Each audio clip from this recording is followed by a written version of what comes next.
Yo, what's good, man? I seen some good fights on the zone last night. Bam Rodriguez and MJ Abgadaliev. He's from Uzbekistan.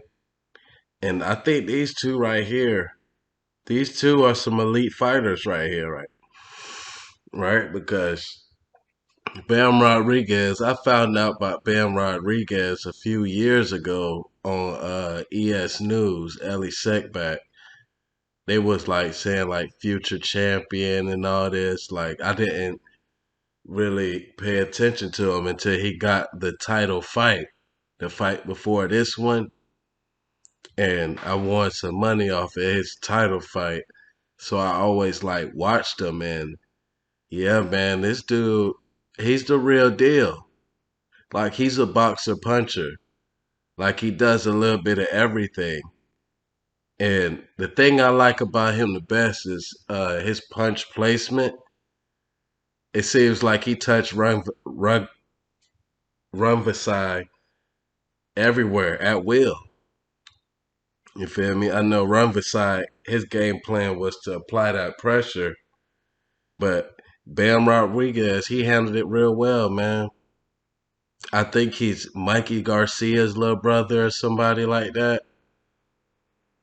You know, Mikey Garcia, he hasn't looked well lately. He lost to Sandor Martin.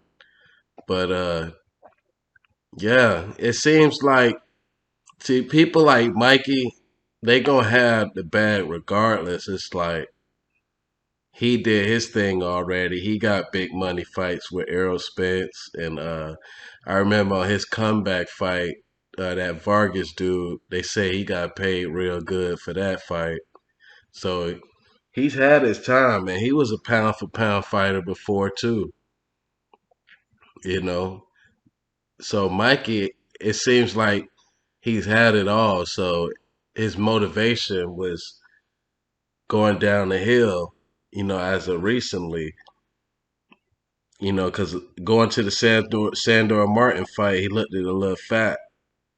But it seems like the money will be plentiful for that Garcia family, seeing that, you know, his dad is a successful trainer, who's had champions, who's doing this thing, known as one of the top trainers in the world. And he got brothers that do that thing. And Bam Rodriguez, he's only 22 years old. He's won a title, got a title defense, so things looking good at the Robert Garcia camp. And Robert Garcia, he's testing out his skills in heavyweight now with Anthony Joshua. That's going to be a hell of a sight to see right there going into that Usyk rematch. But yeah, Bam Rodriguez, he looked like he can have one of those Anui type runs, like how Anui was dominating down there. Like I don't think those two guys are gonna cross paths. I think I heard Bam Rodriguez said he's going down to 112. You know, look like a very dominant fighter. Very technical too. That's what I like about Bam Rodriguez. He not just trying to stalk his opponents and all that. Like he's a boxer puncher.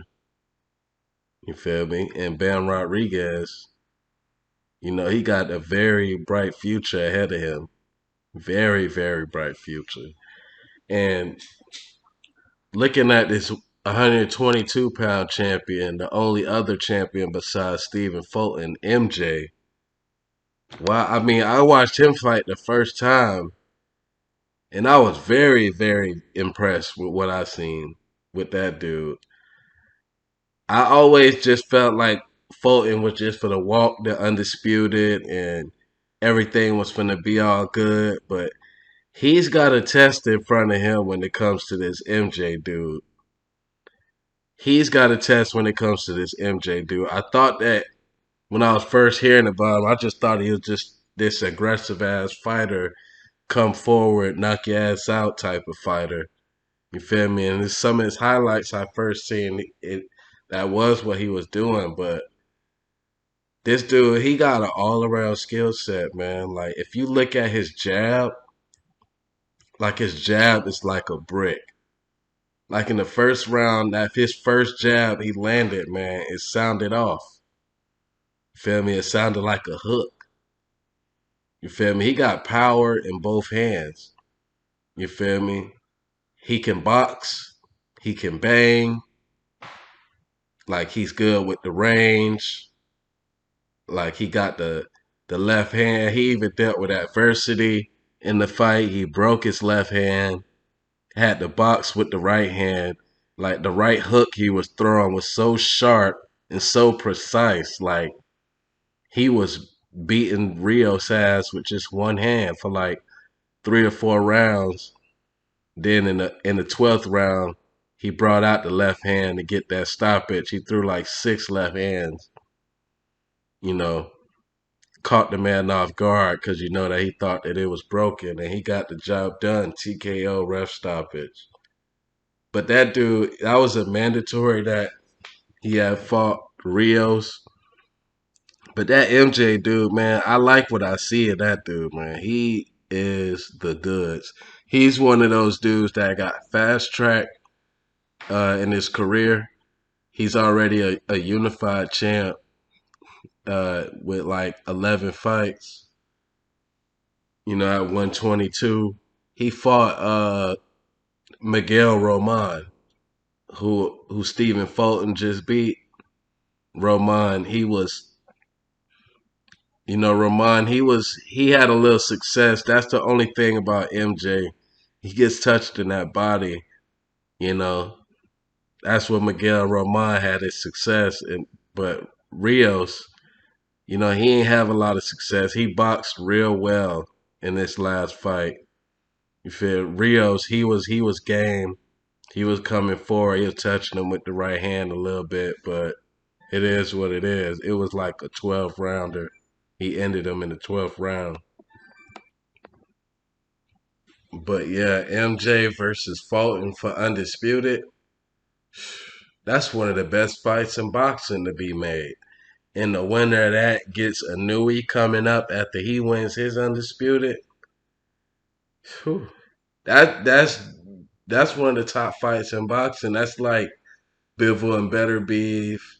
I'm not gonna say Errol Spence and Terrence Crawford, but it's a fucking super fight with those two.